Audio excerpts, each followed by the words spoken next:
Hello Pyro people, this is Steve Stasnos and I'm going to take some time to show you Crackle Show Creator, how to set up a pyromusical using it, how to get it to the mobile app, and ultimately getting it to the Crackle Cube itself to do your show. So a couple things to keep in mind.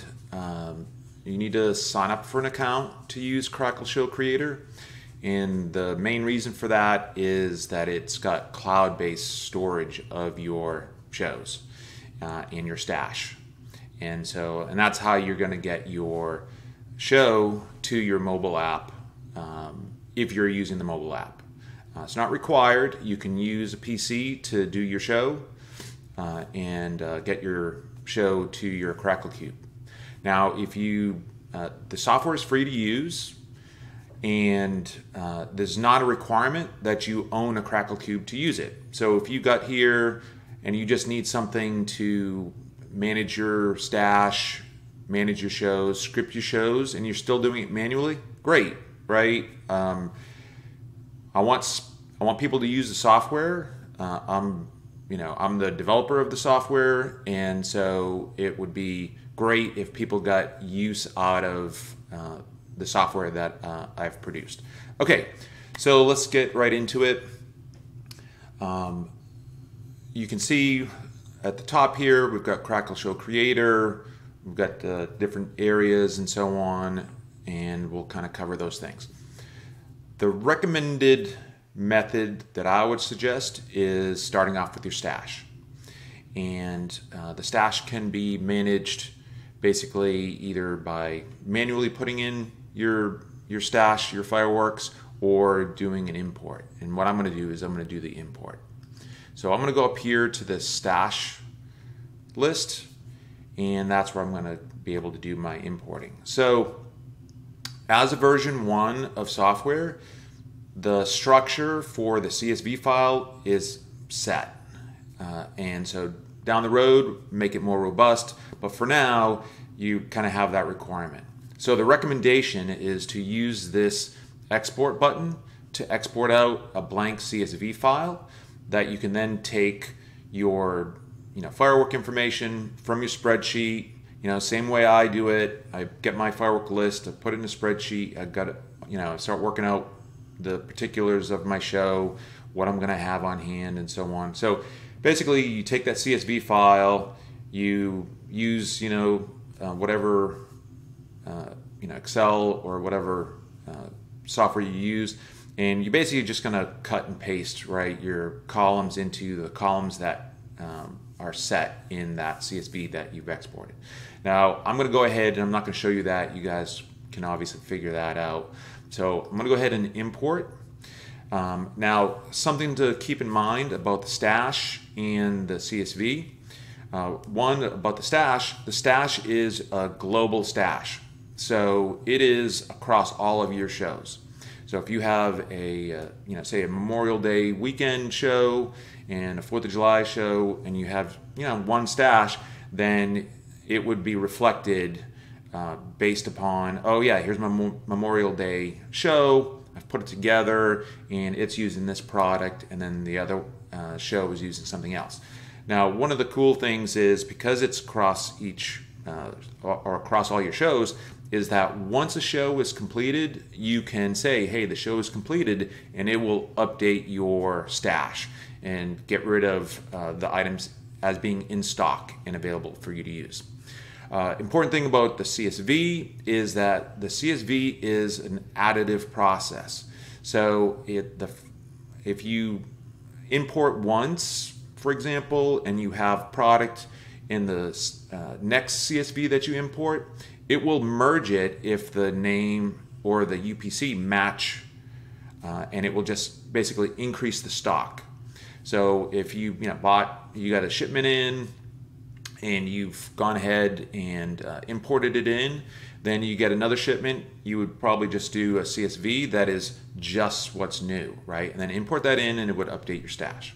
Okay, so I'm just going to go ahead and pick my stash CSV file, and you can see it imported, and it's available, and it has all of the sort of pertinent information.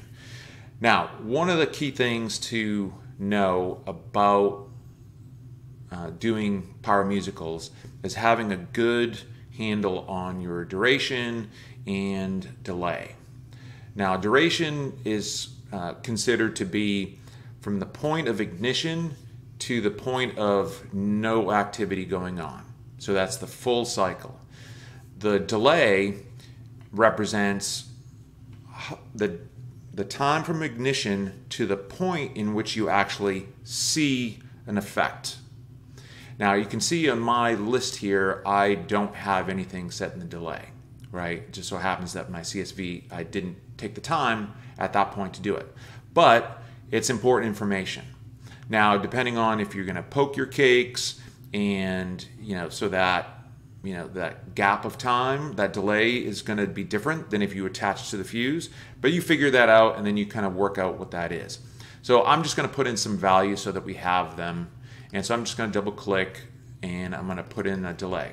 Now, one thing to keep in mind with using Crackle Show Creator is that it assumes you care about seconds, right? So if I put in 3 here, it's just gonna assume seconds.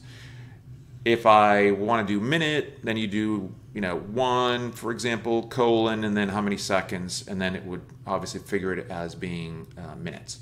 So in this case, I'm just gonna do 3 seconds, and then I'm gonna do another one. I'm gonna put in, say it's 4 seconds, and we're gonna go ahead and save that. Okay, so now we've got our stash, and I'm gonna change that so that we're got the order by the name of the firework. Okay, so now we have our stash. It's all established. Now we want to go ahead and create our show.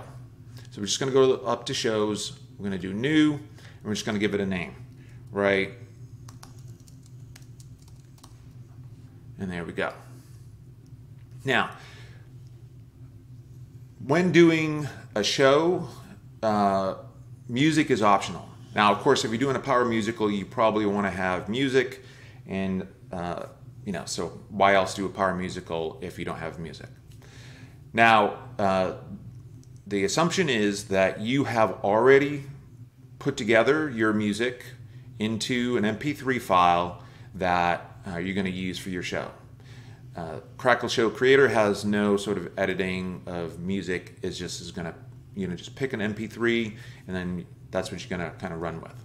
So I'm going to go ahead and I'm going to select something that Windows has and bring it in. Now you can see it's gone ahead and it's built out the waveform for that particular song. And so we've got it in now, and we can just, if we want to listen to it, we can play it. We can see what's, that it's working, and we'll go ahead and stop it and reset it. Okay, so now we have our music. Now, as you're working on Crackle Show Creator, it's actually syncing this to the cloud. So there is no save. It's just, it happens as you use it. So there's a local database, and that local database gets synced to the cloud. And that's kind of some of the technical. But there is no save. So every change that you make is a change, right? There is, really very little reverting. You just basically have to fix whatever you maybe had done. So, use caution, right, when you're doing that. So anyway, so this music is now actually in the cloud, and it's going to be available for use. Okay, so now I've got my 2 areas. I've got my cues area here and my stash area here. And conceptually, I just need to say, okay, what's the order that I want to have my fireworks? Now, you can go over to the stash list and really just double click, and you can see it brought it over. And you can see sort of the little graph here of the firework with the show and so on.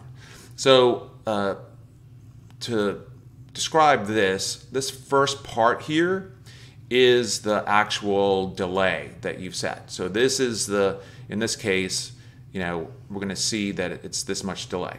Now, let's say, for example, hey, Steve, I don't see the delay here. I need to know what the delay is. I'd like to see that. All right.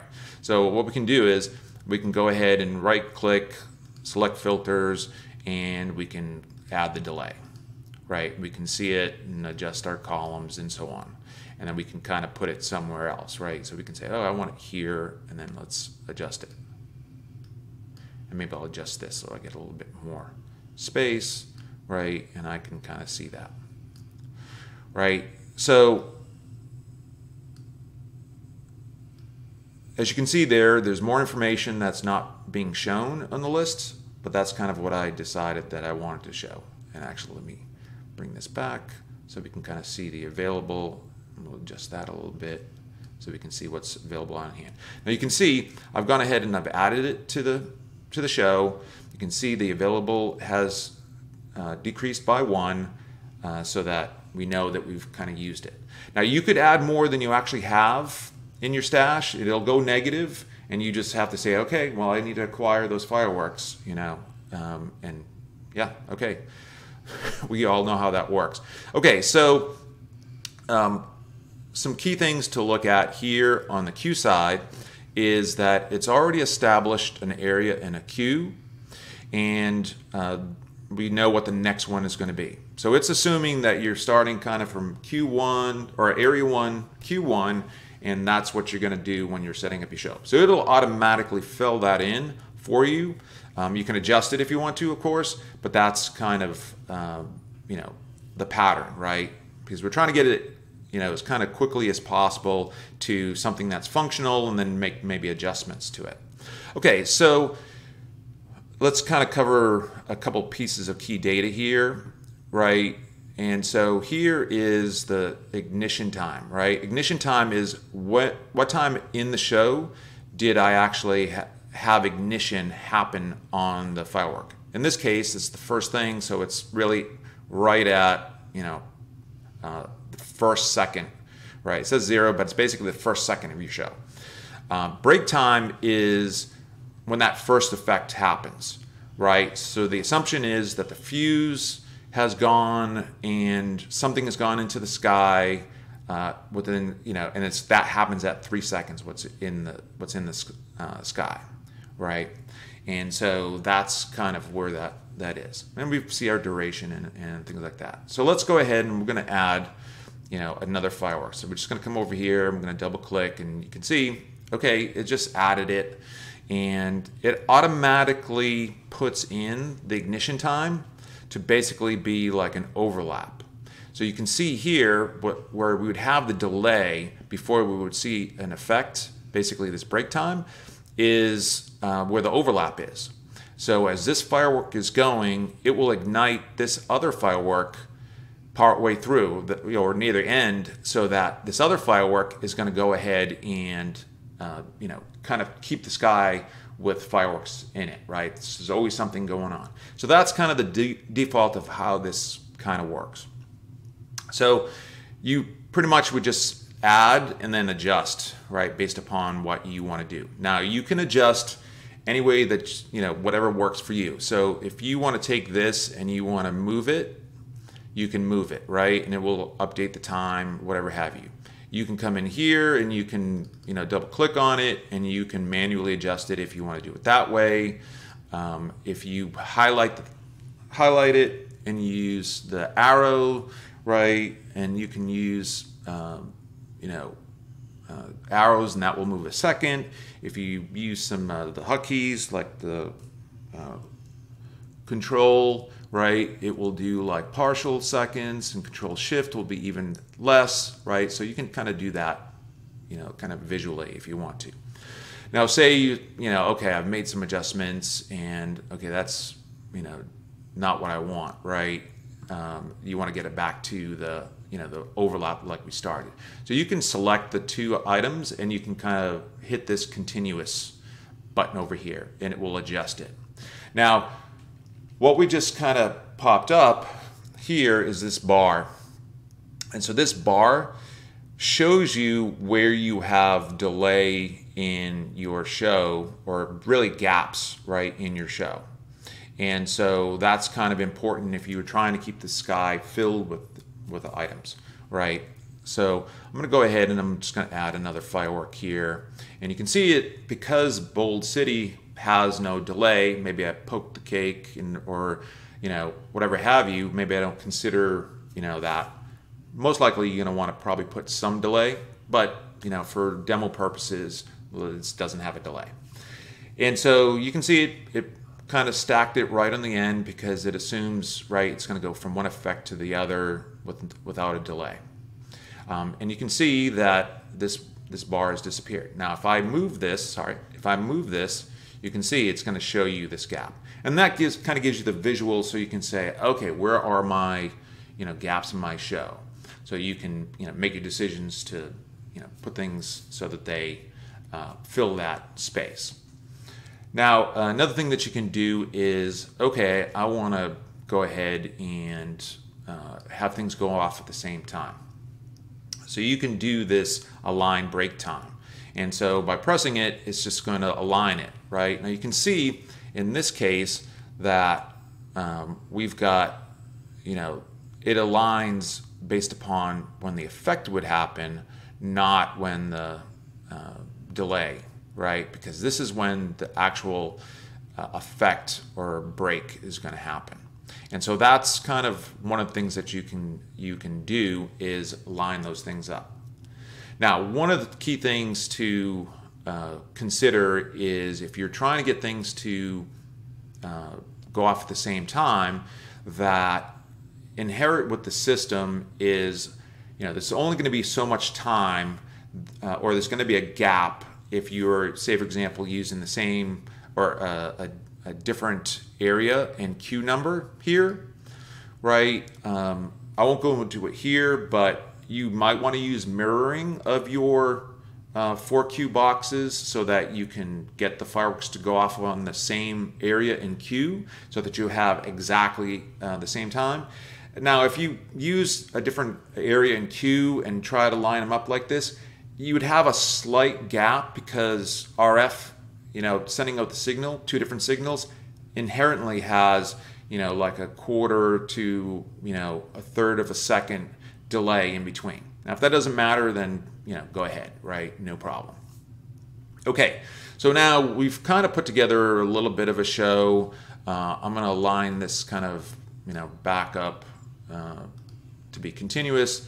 And now I've pretty much, you know, got a show, right? There's not much to it, but, you know, it's the basic. We're just trying to kind of cover the basics here. Okay, so now if you look, I'm going to turn on this Crackle Cube here. Now the Crackle Cube itself is, you know, pretty much it's a little computer that's going to run your show and so on. So it takes a little while, 60 to 90 seconds to kind of get started, and we're going to get that started. In the meantime, I want to kind of show you a little bit of, you know, what we've got here. We've got this part of what we've got, right, as far as the show. And so we can kind of, you know, like I was showing you before, we can play the music, right, and kind of do that process. So now what I'm going to show you here is I'm going to go over to the app, right? And so now I'm going to log in. Actually, I'll do a different one.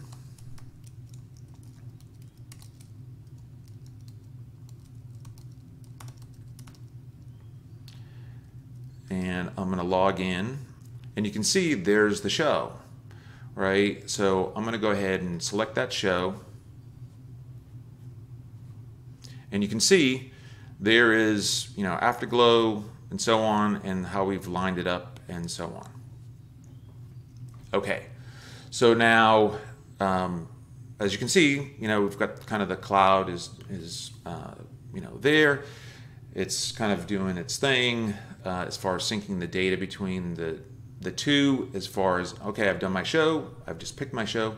Now, not that you would normally use it very often, but say for example, I come over to my scripting software and I, you know, move this, right? You can see that in the app, it actually moved that element, right? So, it's not totally meant to be real time, but there's some of those adjustments, so on, you would kind of see real time.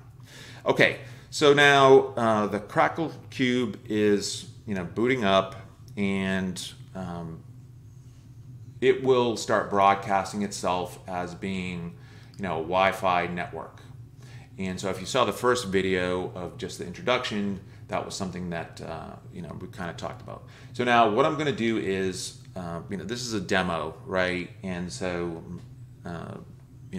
it's going to take a little bit to sort of get the system itself, the computer I'm on, right, for the Crackle, get to the Crackle Cube network. I'm doing that off screen. Now, what I want you to see is it just flashed. Maybe you saw that, maybe you didn't see it. Now, you can see here that on the Crackle Show Creator, it shows connected, right? It's really just, that's what it's doing. It's making sure that, it's checking to see if it's there. Now, if I want, it's kind of ready to go, right? And so I can, arm the show, and you can see it's basically said, oh, I'm going to upload the show, right? And that's what it did. It uploaded the show. Now, doing a show from your PC is not meant to then be reflected, right? They're not in sync where they're showing you what's going on both, on both devices. It's really kind of, an editing process, sure, but not necessarily in the active playing back of a show. Probably in the future, they'll be kind of connected to a certain degree, but keep in mind that you're actually on the Cube's network, right? So actually any adjustment that you do now, you're not going to see it, right? Because there is no communication, cloud communication now, right? You are not on your network. So keep that in mind, right? You can't really make adjustments now because you are actually attached to the Crackle Cube. So it's really kind of, that's important, right? So now a key thing, it kind of come up pretty quick, but the show script, basically what cue goes at what time, has been uploaded to your cube. Music has not, right? Because the music gets played back on whatever device that you are using, right? So PC, it's gonna play the music and so on. So now the script itself gets run on the cube. So there is no correlation except for timing from your program that you're using or app that you're using with the cube, right? So in theory, if you were no longer attached to the Cube network, which I don't recommend getting off the Cube network so that you have the ability to stop the show. But if you did, the show is going to keep going, right? Because it's on the device itself. It's on the Crackle Cube itself, right? So as and this is important, I'm going to say it again, is that make sure that your device is within that 100 feet that was described as the distance between you and the cube itself, right? So that you have that ability to, pause a show, God forbid anything happens during your show. Okay, so now the cube has the show, and we can go ahead and we can, start the show, and you can see that it's playing the music, and when it hits the different fireworks, the color changes, right? And then when you see that line go, you'll see that the cube itself will flash to give you a visual indication that it's gone ahead and done what it needed to do. So it's going to go through, it's going to complete the show, and then allow you to, like we talked about, deal with your stash when it's completed. We're going to just go ahead and pause the show here. And then you can see that the Crackle Cube is just flashing, right, to let you know that it's paused, and we're going to actually stop the show. Now, this allows you to, say for example, you had an incident or whatever, and you still wanted to update your stash or whatever have you, you can go ahead and update your stash. We're not going to do that in this demo. Okay, so we've stopped it, right? It's reset itself, and it's all good. Okay, so just really kind of briefly, since we're here, I'm going to go ahead and show you. This is the manual firing, right? So manual firing is just like it sounds, right?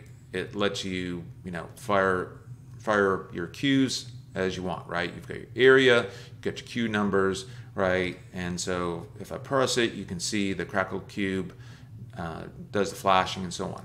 Now, what's important here is this is where you'd come to program your cues, right? If you're changing the area and the cue number, then you would use this, right? If you're on your PC to do your programming, right? So this kind of eliminates the need to have a controller box to do your programming of your cues. You can just use the manual ability.